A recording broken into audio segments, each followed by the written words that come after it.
चलिए रेडी हैं आप सभी लोग। चलिए आज के सेशन की शुरुआत करते हैं। आज का पहला प्रश्न आपके स्क्रीन के सामने है। इसमें पूछा गया है सही वर्तनी वाले शब्द का चयन करना है। प्राकृतिक या प्राकृतिक या प्राकृतिक या प्राकृतिक, इन चारों में आपको बताना है सही विकल्प क्या होगा। तो आप जानते हैं चारों में प्राकृतिक लिखा गया है, लेकिन सही वर्तनी वाला शब्द प्राकृतिक कैसे होगा।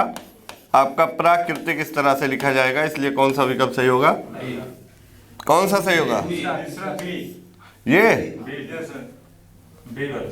चलिए बी वाला सही उत्तर होगा। ये किससे बना है, प्राकृत से। किससे बना है, प्राकृत। इसमें कौन सा प्रत्यय जुड़ा है, एक। और एक प्रत्यय का नियम हमने बताया था आपको कि जब एक प्रत्यय जुड़ता है आरंभ में अगर ह्रस्व आ की मात्रा है तो यहाँ पर दीर्घ हो जाएगा, तो प्रा हो जाएगा और आगे जोड़ देंगे तो कृतिक बन जाएगा, है ना। तो इसलिए विकल्प आपका सही होगा। कुछ शब्द और लिख लीजिएगा। एक शब्द है प्रतिलिपि। प्रतिलिपि, प्रतिलिपि। एक शब्द है प्रत्यर्पण। देखिए प्रतिलिपि जब लिखिएगा तो दोनों में आप देखिएगा, ध्यान दीजिएगा, प्रतिलिपि सभी जगह ह्रस्व ई की मात्रा होगी। प्रतिलिपि हम लोग बोल देते हैं जो गलत हो जाता है। ऐसे ही जब प्रत्यर्पण लिखेंगे तो यहाँ पर ध्यान देना होगा कि प्रत्यर्पण किस तरह से लिखा जाएगा। इसकी शुद्ध वर्तनी क्या होगी, प्रत्यर्पण है, सामने लिखा हुआ है। ऐसे एक शब्द है प्रत्युपकार। अब प्रा से संबंधित बहुत सारे शब्द हैं जो मैं आपको बता दे रहा हूँ, एग्जाम की दृष्टि से इंपॉर्टेंट है। प्रत्युपकार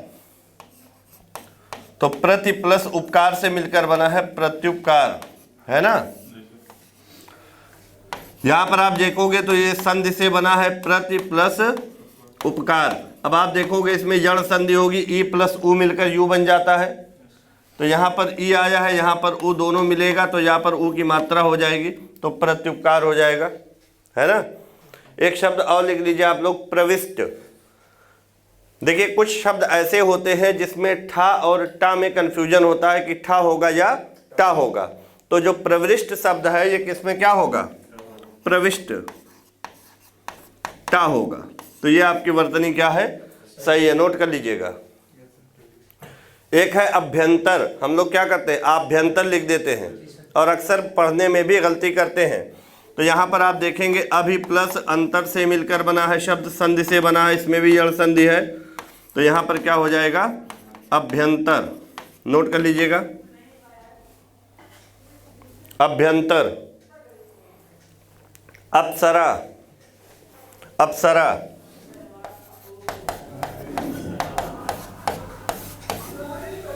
केवल शुद्ध वर्तनी वाले शब्दों को लिखना, अशुद्ध वाले को आप नहीं नोट करेंगे, मैं बार बार बता रहा हूं। एक है अभीष्ट। अभीष्ट होता है या अभीष्ट होता है, ठा होता है कि टा, टा होता है। तो यहां ध्यान दीजिएगा, अक्सर ठा और टा वाले में गलत हो जाता है, अभीष्ट होता है, नोट कर लीजिएगा, अभीष्ट। इसके अलावा देखेंगे आप लोग एक शब्द है कोमलांगी। कोमलांगी, यहां पर इसका अगर वर्तनी देखा जाए तो कैसे लिखेंगे आप, कोमलांगी, ला पर अनुस्वार आ जाएगा, कोमलांगी, ये आपका सही होगा, नोट कर लीजिएगा। ये सारे शब्द एग्जाम की दृष्टि से बहुत ही महत्वपूर्ण हैं। चलिए और भी कुछ शब्दों को मैं बता रहा हूं, आप सभी लोग अभ्यास कर लीजिएगा, लिखिएगा। एक शब्द है खिवैया। अक्सर हम लोग खिवैया खिवैया कहते हैं ना, तो खिवैया में शुरुआत में ह्रस्व ई की मात्रा आएगी खा पर, और वैया, खिवैया। एक शब्द है न्योछावर। तो कभी आप ध्यान दिए हो, न्योछावर है या न्योछावर, ओ की मात्रा होगी या औ की। देखिए ऐसे लिखा होता हम लोग जो पढ़ते हैं, क्या ये सही है, बोलिए।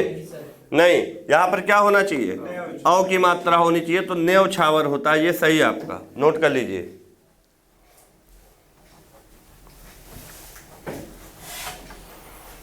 एक शब्द है निरपेक्ष। कैसे लिखते हो, निरपेक्ष में रा आधा होता है और आधा रा आप जानते हो ऊपर की ओर लगा दिया जाता है रेफ के रूप में। तो इस तरह से निरपेक्ष की सही वर्तनी क्या होगी, अगर रा पूरा लिख देंगे तो गलत हो जाएगा, है ना। सापेक्ष का उल्टा क्या होता है? निरपेक्ष। एक शब्द है अंतर्धान। हम लोग अंतर्ध्यान पढ़ते हैं, ये बता चुका हूं मैं।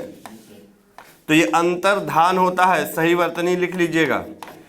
कई बार पूछा गया है, जितने भी शब्द मैं बता रहा हूं ये सारे एग्जाम में पूछे गए हैं, बहुत ही इंपॉर्टेंट हैं। अच्छा, एक शब्द है षष्ठम। बताइए षष्ठम सही है या षष्ठम सही है? टा या ठा होगा बीच में? बोलिए, टा होगा कि ठा? ठा होगा, षष्ठम। और यहां पर क्या ये सही लिखा है? मां पर हलंत भी रहेगा, मां के नीचे। अब सही हुआ, नोट कर लीजिएगा। ऐसे एक शब्द है, मैं बता भी चुका हूं, इंपॉर्टेंट है, आनुषंगिक। हम लोग अनुषंगिक लिख देते हैं तो गलत हो जाता है, ऐसे लिख देते हैं हम लोग, और ये गलत है सरासर। यहां पर अगर हम इसको दीर्घ आ बना दें तो इसकी वर्तनी क्या हो जाएगी? करेक्ट हो जाएगी। तो आनुषंगिक होता है, और संगिक में मूर्धन दिशा लिखिएगा।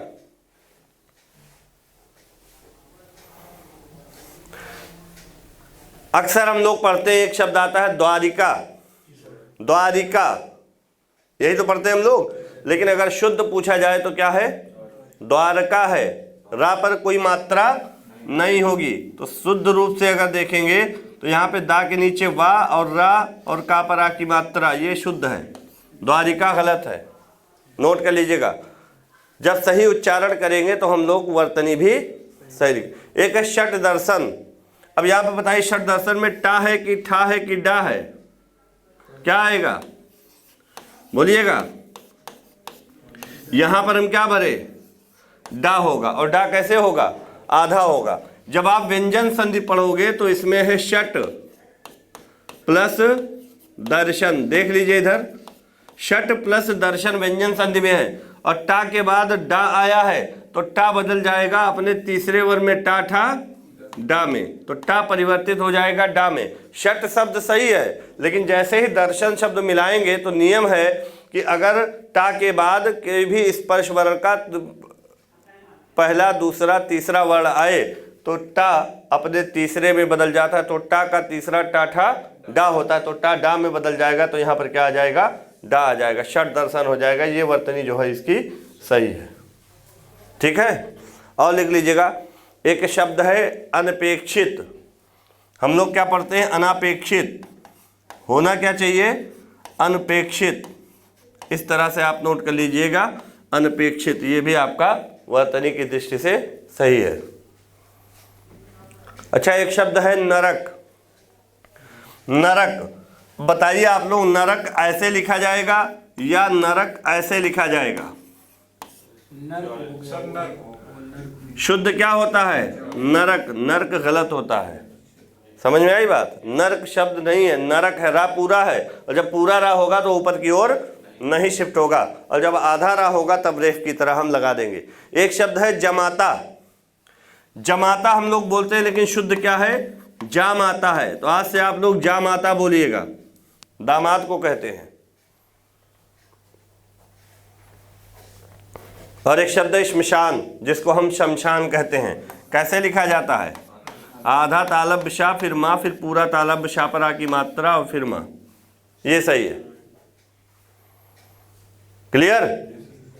अच्छा, राजमहल होता है या राजमहल? राजमहल होता है। हाँ हाँ, यहाँ ना होगा, सॉरी, ये ना कर लो, ठीक है। राजमहल होता है, राज्यमहल नहीं होता बेटा, है ना। जैसे आप पढ़ते हो राज्य, तो राज्य ऐसे लिखते हो, लेकिन राजमहल जा पूरा होगा। जैसे आप पढ़ोगे राज व्यवस्था, तो राज व्यवस्था में जो जा होता है ये क्या होता है? पूरा होता है। राज्य व्यवस्था नहीं होता है, राज व्यवस्था। क्लियर है? तो बहुत सारे शब्द मैंने आपको लिखवाए। वर्तनी की दृष्टि से इन सारे शब्दों पर आपको अच्छे से पकड़ मजबूत करनी होगी। एग्जाम में ऐसे सारे शब्द पूछे जाएंगे। चलिए अगले प्रश्न की ओर चलिए। क्वेश्चन नंबर नेक्स्ट है आपका, पूछा गया है विलोम शब्द चुने। शब्द दिया गया है क्रय। अब क्रय का विलोम क्या हो जाएगा? विक्रय। क्रय का मतलब खरीदना, विक्रय का मतलब बेचना। तो क्रय का विक्रय। निर्यात का विलोम अगर पूछे तो आयात। निर्यात का मतलब, निर्यात का मतलब मैंने पूछा, विलोम नहीं। आयात का मतलब मंगाना। हाँ, बंधन का मुक्त, अहित का हित, है ना।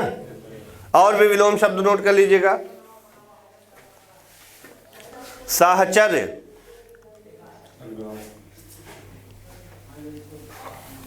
साहचर्य का विलोम क्या होगा? अलगाव। Very good. साहचर्य का विलोम क्या होगा? अलगाव। वेरी गुड, नोट कर लीजिएगा।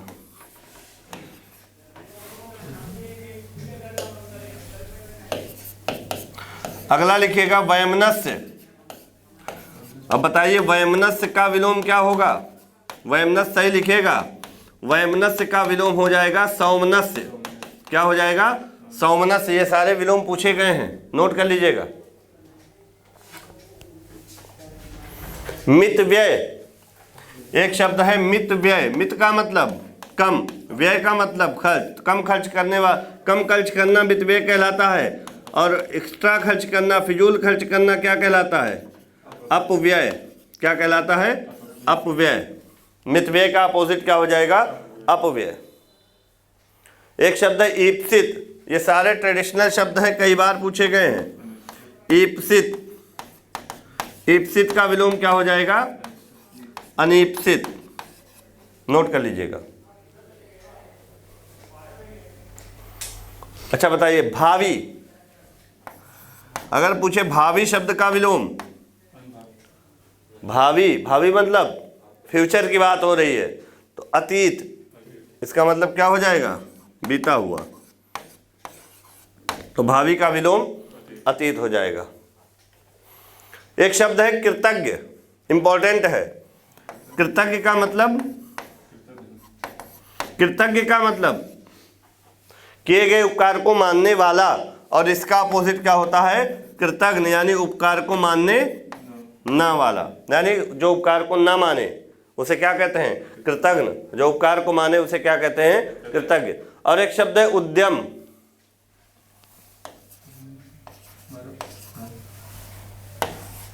क्या हो गया? उद्यम, उद्यम का विलोम क्या होगा? आलस्य। क्या होगा? आलस्य।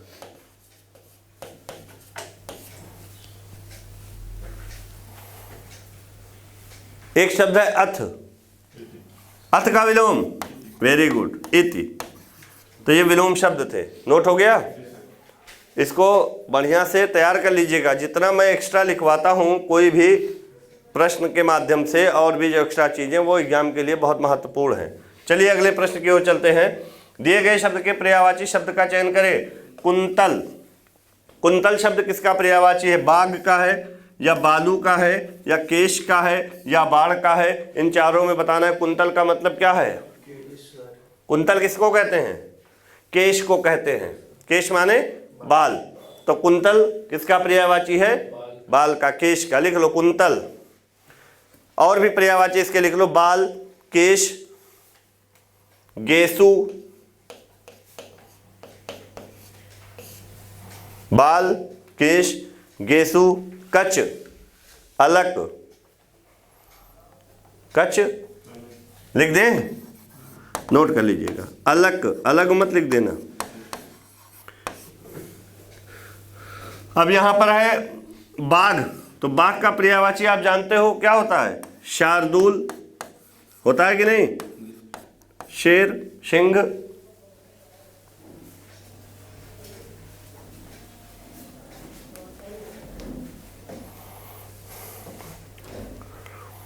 नोट कर लो।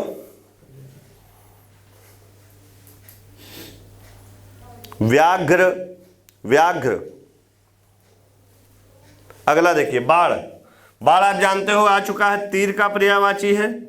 इसको शर कहते हैं, है ना? नोट कर लो। इसके साथ है बालू। बालू किसका पर्यायवाची है? रेत का, रेड़ू का। बालुका, ये सब बालू के हो गए।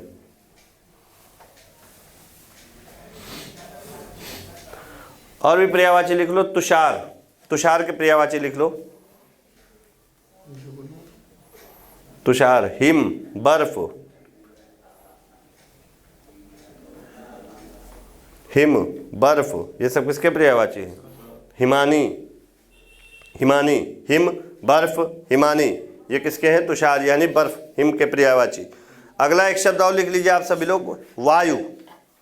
वायु का पर्यायवाची हवा, समीर, पवन, मरुत। मरुत सुत कहा गया ना हनुमान को, पवन पुत्र कहा गया है ना, तो सुत माने पुत्र, मरुत माने हवा, तो मरुत भी हवा का क्या है? पर्यायवाची शब्द है। चलिए अग्नि, अग्नि का पर्यायवाची आग, अनल, पावक, दहन, कृशाणु।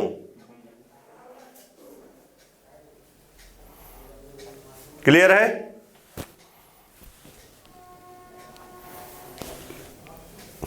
हो गया। चलिए आगे चलते हैं अगला प्रश्न पर।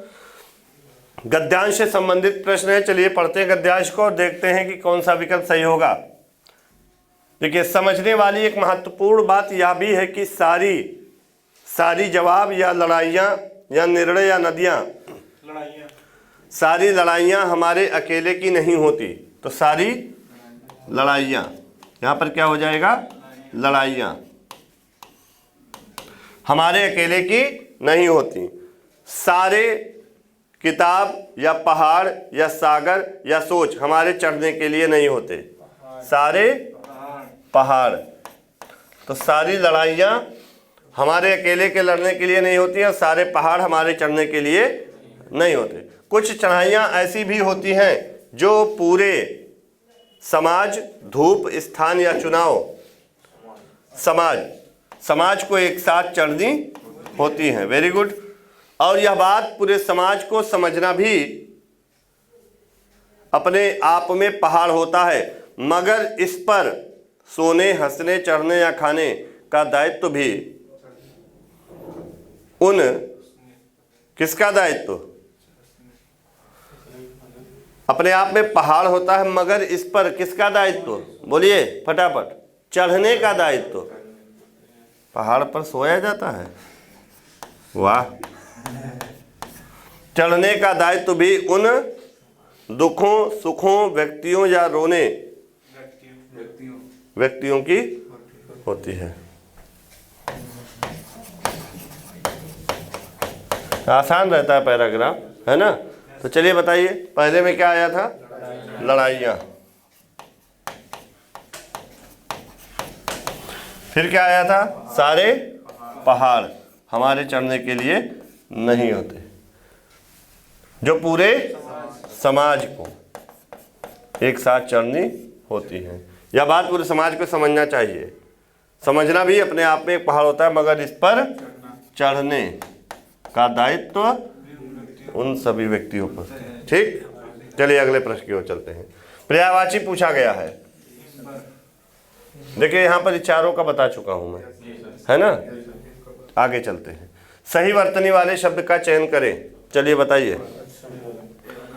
सही वर्तनी ए, आकर्षक, आकर्षक सही होगा, है ना? बाकी ये सारे गलत लिखे हुए हैं। और आक्रमण हो तो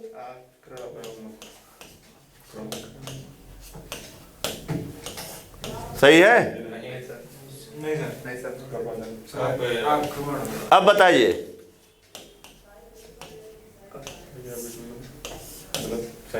अब सही है ना? चलिए, निम्नलिखित में से उस विकल्प का चयन करें जो आटे दाल का भाव मालूम होना मुहावरा का अर्थ व्यक्त करता है। मुहावरा है आटे दाल का भाव मालूम होना। यहाँ पर पहला विकल्प है आटे और दाल का भाव बताना, या महंगाई का बढ़ना, या कठिनाई का ज्ञान होना, या परिस्थिति से भागना। बोलिए, कहते नहीं हो कि अभी तुमको आटे भाव का दाल क्या मालूम? एक समय आएगा जब तुमको भी आटे भाव का दाम भाव मालूम होगा। यानी कठिनाई का जिसको ज्ञान हो जाता है उसको लिए कहा जाता है कि आटे दाल का भाव से मालूम है। अभी जिम्मेवारी तो है नहीं आपके ऊपर, जिस दिन जिम्मेदारी आएगी उस दिन कठिनाइयों से सामना होगा, उस दिन आपको आटे और दाल का भाव मालूम होगा। तो इसमें क्या हो जाएगा, कठिनाई का ज्ञान होना। चलिए कुछ मुहावरे और लिखिएगा। अंधे की लाठी होना, अंधे की लाठी या अंधे की लकड़ी एकमात्र सहारा, है ना। एकमात्र सहारा अंधे की क्या होती है, लकड़ी ही तो होती है। अच्छा, जी छोटा करना, अगला लिखिएगा, जी छोटा करना, फटाफट लिखिएगा। जी छोटा करना मुहावरे का अर्थ क्या होगा। एक और लिखो, दांत दिखाना। अभी एक बार में पहले लिख लो फिर अर्थ बताओ। दांत दिखाना। अगला लिखिए, दो टूक बात करना, दो टूक बात करना।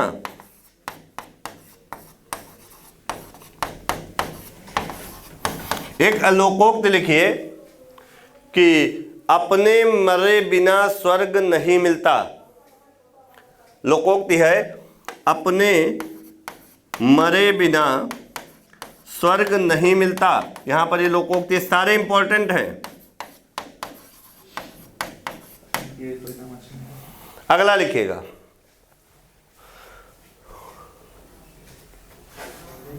आंख बिछाना, आंख बिछाना, आंख बिछाना।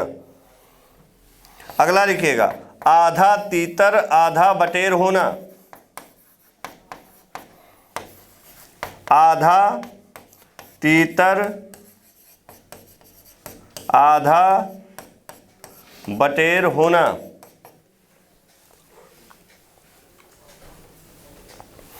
अब चलिए पहले को बताइए, जी छोटा करना मुहावरे का अर्थ क्या होगा। जी छोटा करना, जी छोटा कब करता है, कोई दुखी होता है तो क्या हो जाएगा, दुखी होना। नोट कर लीजिए, इंपॉर्टेंट है, दुखी होना। दांत दिखाना, खीस काटना। कहते ना खीस ना काढ़ो, बोलते हो कि नहीं।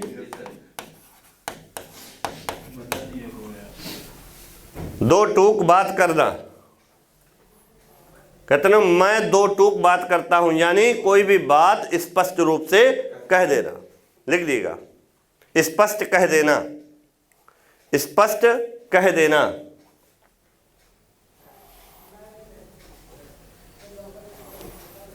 चलिए बताइएगा अगला, अपने मरे बिना स्वर्ग नहीं मिलता। बताइए।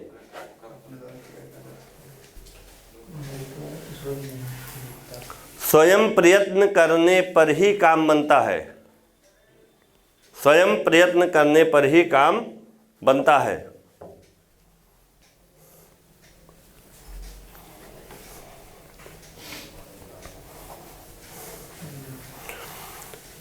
अरे भाई, व्यक्ति स्वर्ग में तब जाएगा जब स्वयं मरेगा, तभी तो।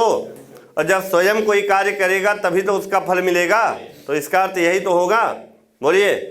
अब बताइए, आधा तीतर आधा बटेर होना।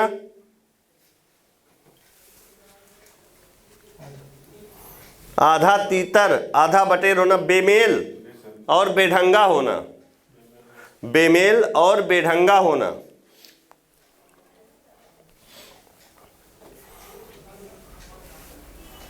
हो गया। आंख बिछाना एक बचा है ना, प्रतीक्षा करना। क्या होगा, प्रतीक्षा करना। चलिए अगले प्रश्न की ओर चलते हैं। अगला प्रश्न आपके स्क्रीन पर है, दिए गए वाक्यांश के लिए एक शब्द दीजिए।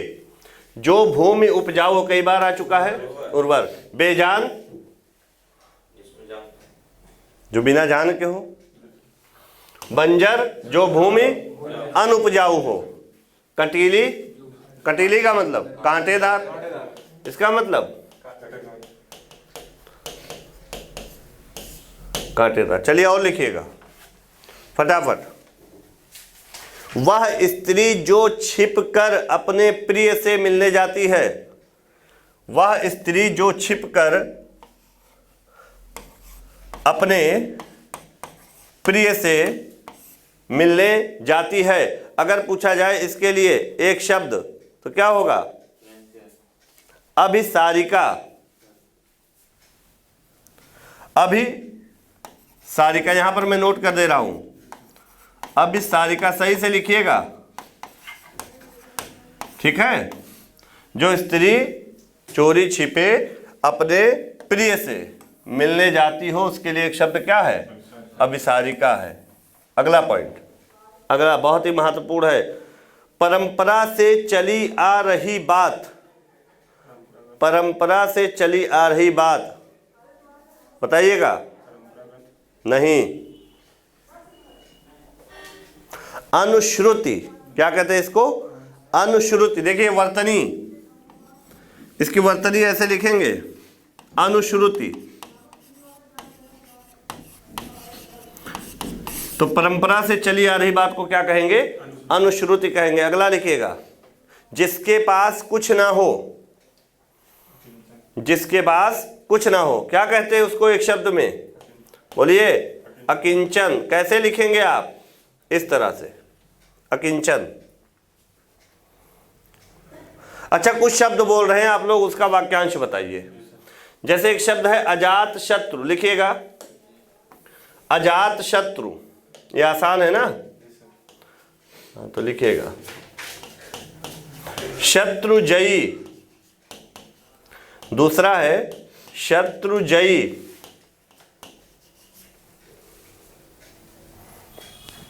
तीसरा है अन्वेषक। सही वर्तनी लिखिएगा, अन्वेषक।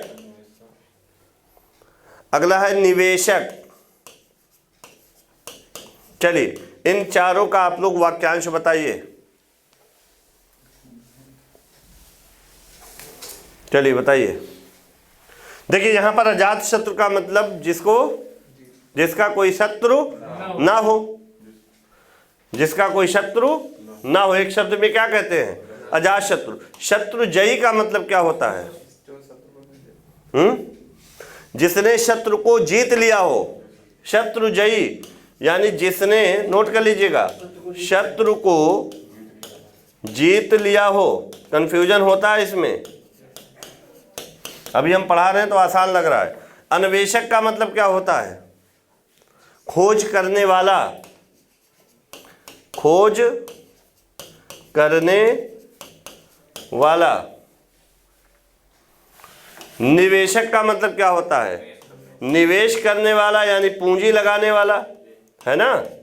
निवेश करने वाला, नोट कर लीजिए। अच्छा, बड़ा कंफ्यूजन होता है। एक जितेंद्रिय होता है, एक इंद्रजीत होता है, अलग अलग शब्द है ना, तो इसमें कंफ्यूजन बहुत होता है। तो ये भी लोग लिख लीजिएगा। एक होता है अतीन्द्रिय, लिखिएगा अतीन्द्रिय। अतीन्द्रिय। एक लिखो इंद्रजीत।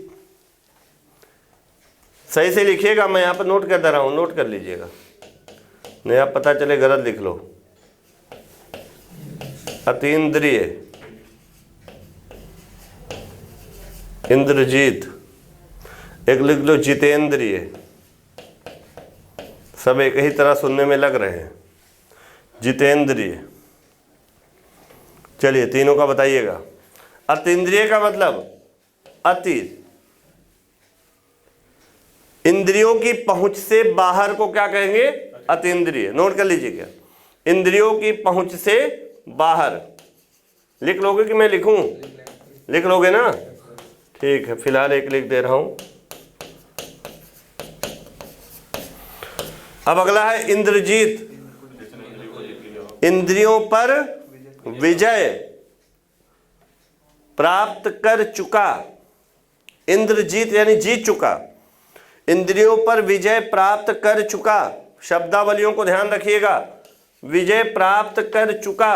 और जितेंद्रिय का मतलब इंद्रियों को जीतने वाला। दोनों में अंतर है कि नहीं? इंद्रजीत का मतलब जिसने इंद्रियों को जीत लिया हो या विजय प्राप्त कर लिया हो, कर चुका हो। लेकिन जितेंद्रिय को कहते हैं इंद्रियों को जीतने वाला। ये दोनों में अंतर है। और एक शब्द है प्रक्षिप्त और एक शब्द है उच्छिप्त। नोट करिएगा। देखिए, एक शब्द है उच्छिप्त और एक शब्द है प्रक्षिप्त। चलिए, प्रक्षिप्त और उक्षिप्त ये दोनों को बताइएगा। उक्षिप्त का मतलब होता है ऊपर की ओर उछाला हुआ, ऊपर की ओर उछाला हुआ। प्रक्षिप्त का मतलब होता है फेंका हुआ। क्या होता है? फेंका हुआ। नोट कर लीजिए। और एक है उर्र, यहां पर लिख दे रहे हैं, यह भी पूछा गया है। उर्र किसको कहते हैं? जिसने ऋण चुका दिया हो। उल्टा बोल रहे हो। जिसने ऋण चुका दिया हो, यानी ऋण से जिसको मुक्ति मिल गई हो, चुका दिया हो गया। और एक शब्द है मृण्मय, ध्यान से देखिए, ऐसे लिखिएगा, मृण्मय। जो वस्तु किससे बनी हो? मिट्टी से बनी हो, उसे क्या कहेंगे? मृण्मय। जो वस्तु मिट्टी से बनी हो। ठीक, चलिए अगले प्रश्न पर चलें, बहुत हो गया। मृण्मय मतलब जो वस्तु मिट्टी से बनी हो, ये लिखा हुआ मृण्मय। विलोम बताना, शुद्ध का विलोम अशुद्ध, शुद्ध का विलोम अशुद्ध। क्या हो रहा है?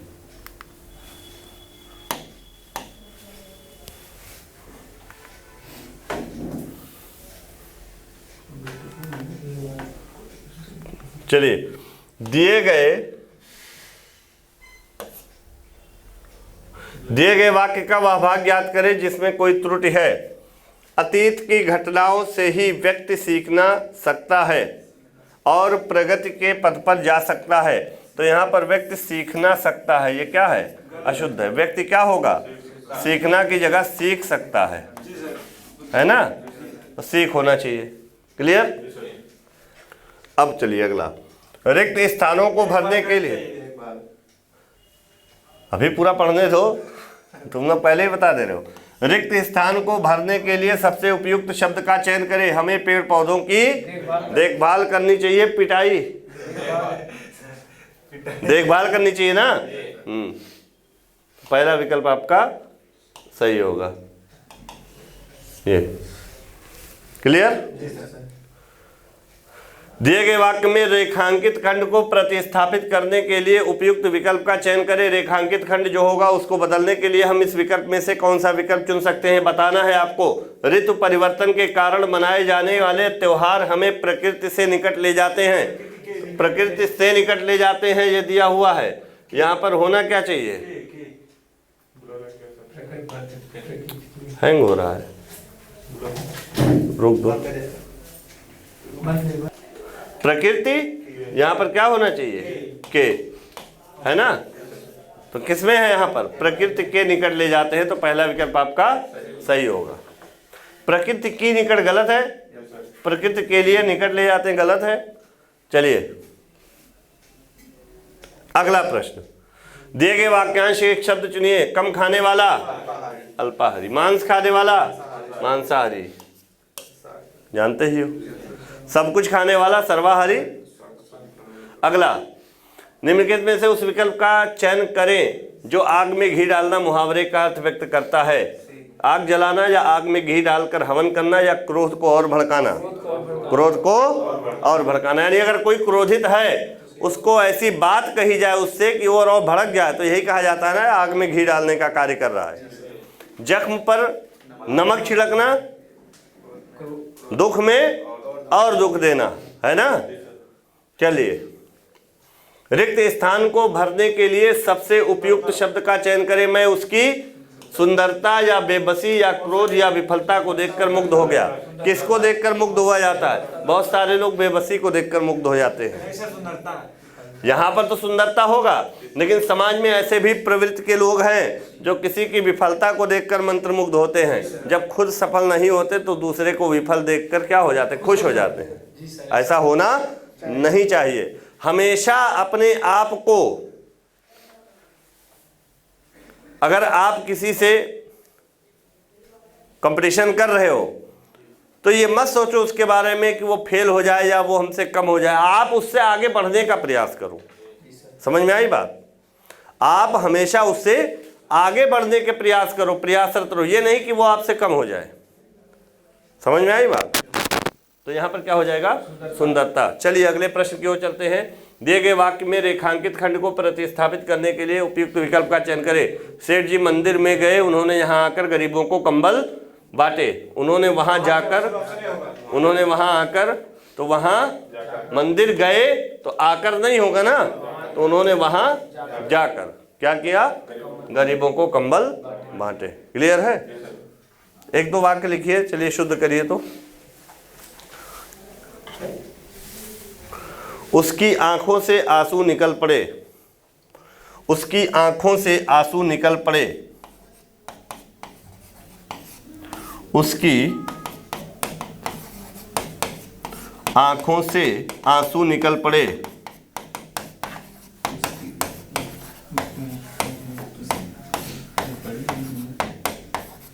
बताइए क्या ये सही है? अगर नहीं सही है तो क्या गलत है? उसका आंख स्त्रीलिंग है, पुल्लिंग स्त्रीलिंग, तो उसकी सही तो है।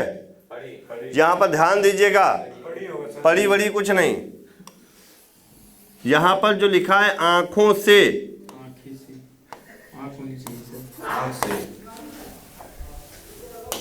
उसकी आंख से होना चाहिए। देखिए ध्यान दीजिए, सुन लीजिएगा। जब आंख एक वचन के रूप में लिखा हो, या कान या नाक या पैर, तो यहां पर एक वचन के साथ से विभक्ति लगती है।